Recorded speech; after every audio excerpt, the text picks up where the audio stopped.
Hi, I decided to choose the Joy Luck Club, and I felt like this movie was so. I felt like I found my story within this movie. From each character's perspectives, from their mother's perspectives. My mother and my family used to tell me, "You were lucky for being born in America," because what we had they were from Mexico. They're like, when we were in Mexico, we had a hard time. They had no education. Daughters were bred to take care of their husband, their kids. They never had the chance of an education. So they tell me to count my blessings because I was born in America. That didn't really mean much to me since yes, I understood that they had a hard time, but I was born here. I'm so prone to seeing mothers and fathers being graduates, and their sons and daughters are graduates too. It didn't hit me until I'm graduating this year, and it didn't hit me until now that wow, I'm the first generation to graduate in my family. So I was pretty happy. So I wanted to start off my presentation by saying one of the quotes from the book, which is, "But she never looked back with regret. There were so many ways for things to get better. Jing Mi."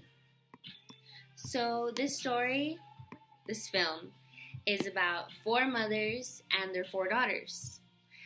The mother of June, the film focuses on her, but it's a journey of these four women and their daughters, of course. But June is the one that we focus on the first, and I felt more connected to her. She is taking her mother's place as her mother has passed away, and she is taking the place in the Joy Luck Club. This club is these four women who are from China, except for June. She was born here in America.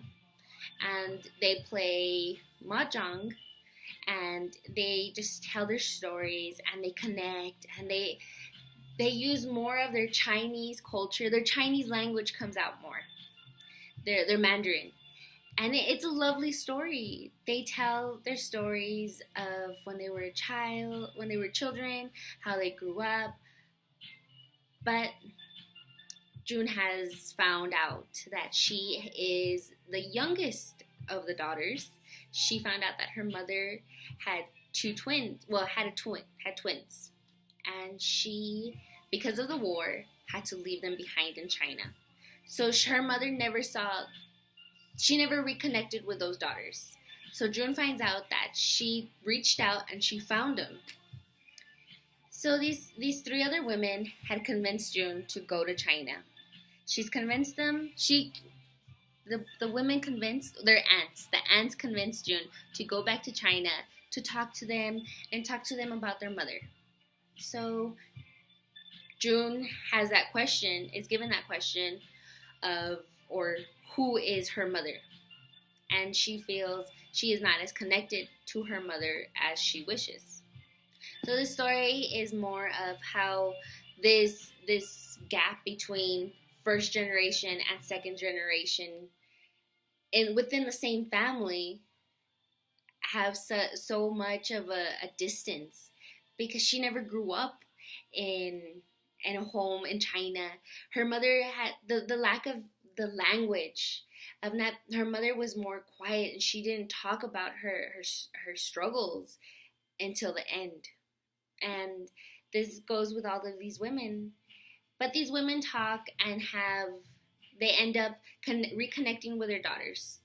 And it's a lovely story.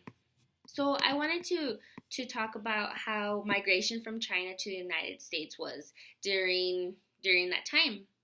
But before, I did some research on in 1850, Chinese immigrants began to migrate to the US around 1849, trying their luck in the California gold rush. So this is when the immigrants or Chinese people started coming to America, and they were looking for economic status or a better future. And they chose California, which was the gold rush. Later on, they decided to start working in the railroads. But then that's when they started noticing that it was pretty much cheap labor to hire a Chinese person. They saw them as the scum of the earth, and that's when 1882 passed in Congress a law that halted immigration for 10 years. It was extended another 10 years by the 1892 Gary Act, making those of Chinese origin carry identification cards or face deportation. Many of those were held in Angel Island by San Francisco, and it was just they fought so much to keep them out of the land because they were cheap labor and they were supposedly taking the jobs. So in 1943, the Magnuson Act, sorry if I mispronounced it, that opened the borders once again, and it began opening its borders to 150 visas, or 105 visas, I'm sorry. So that was going on. That's how I related it to what's going on here right now in the United States. More about it's an adaptation. So the Joy Luck Club was written by Amy Tan, written in 1989. It's a postmodern novel with a short collection of stories, because every woman has their own particular story and they bring something to the table. It's either from a life learning lesson to just, it opens your eyes and makes you glad you were born here. So this book is structured like the game of Mahjong. It has 4 parts, 4 daughters, and 4 mothers. I thought that was interesting. Something interesting about the director, Wayne Wang. He was born on January 12, 1949 in Hong Kong, then moved to the United States when he was 17 years old. His parents brought him to the United States because they wanted him to be a doctor, but he found his passion for the movies and film, and he decided to do that. This movie has been recognized and has won several awards. So I wanted to put how I related this film to other films that we watched, and it was the mothers left China because they had nothing else left. They had gone through wars, they were mistreated, they used to be possession of their husbands. It was very hard for these women. They were even sold as a child. One of the mothers was sold as a child, and it was a journey for her. We get depression. We get so much. It's a powerful movie, and I recommend you guys watch it.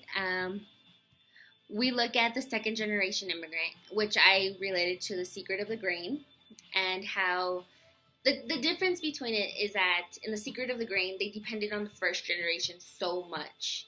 They needed them to fend for them and look after them. In this movie, I see the difference between first and second generation and how hard it is for them to communicate.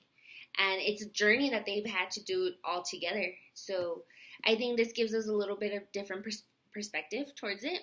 But I do compare it to The Secret of the Grain. And some of the articles I'm reading now are talking about Crazy Rich Asians, because this is a new film, like the Joy Luck Club, that talks about how the Chinese won't accept an American Chinese person, or a Chinese American. But Americans won't accept a Chinese person. So I kind of wanted to focus on that a little bit and see how